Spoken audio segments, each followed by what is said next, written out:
Okay, guys, hope you're all well. Now, in one of my previous videos that I posted about CitySprint, about how much you can earn potentially in or working for the company on a daily basis, weekly basis, or monthly basis, I did mention that really it's dependent on how many jobs you do in one day, in comparison to how many hours you work in that same day. And many people are still asking me in the comment section just how many hours do you do to earn a certain salary. Some people thinking I was lying or just being too vague. I wasn't being so forthcoming with the truth of the whole matter. I can't stress this enough. It really is dependent on how many jobs you do in a day. You can have good days and bad days. It's a hit and miss thing, really.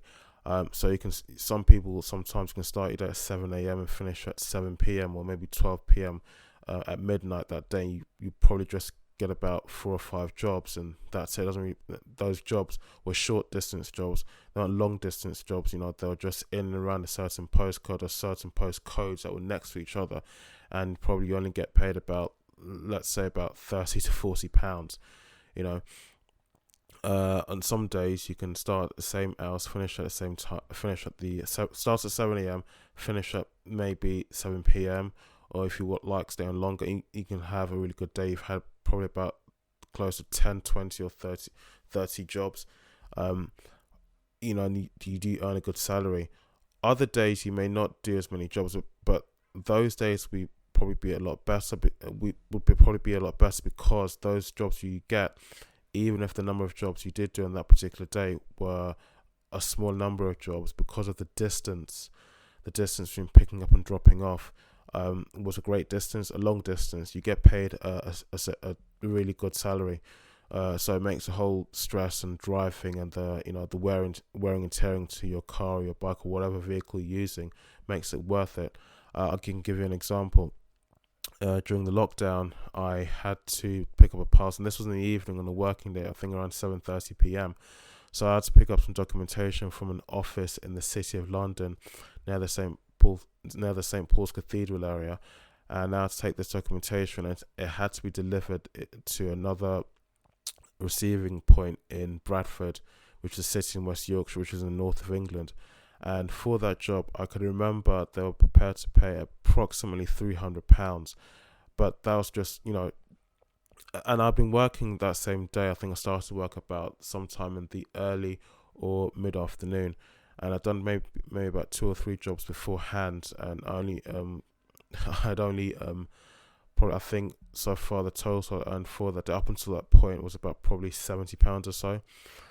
Now this job would have probably taken me about 3 to 4 hours to complete, because I had to, of course, looking at the maps on my sat nav on the phone.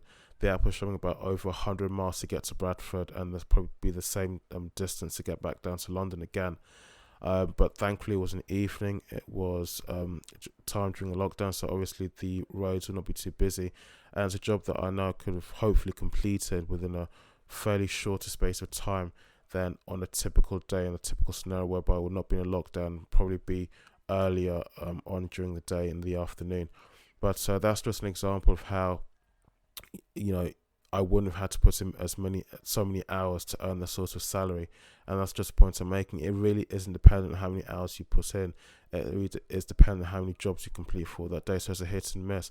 On some days you can have a really good day, complete lots of jobs. You can complete jobs that pay really well because the distance is long. It's going to be a long journey to uh, wherever the pickup point is. From there, a lot of miles will be needed to get to the drop off point.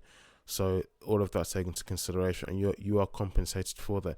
If you think you should be paid slightly more, CitySprint does give the option of calling your control team. You can call the office, and they can actually look at the rates and see if they increase it for you slightly, wherever they can do.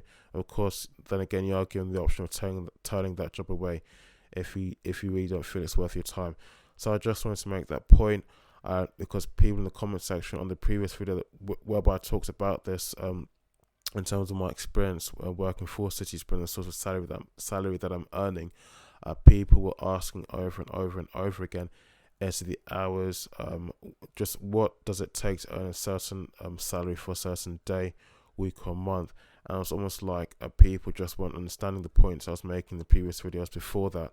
So I just thought I would take time out of my day to just make this video to put that point across again. Again, it really is not the number of hours you put in, but rather it is the number of jobs that you can manage to complete within a day, and that's really just how it works.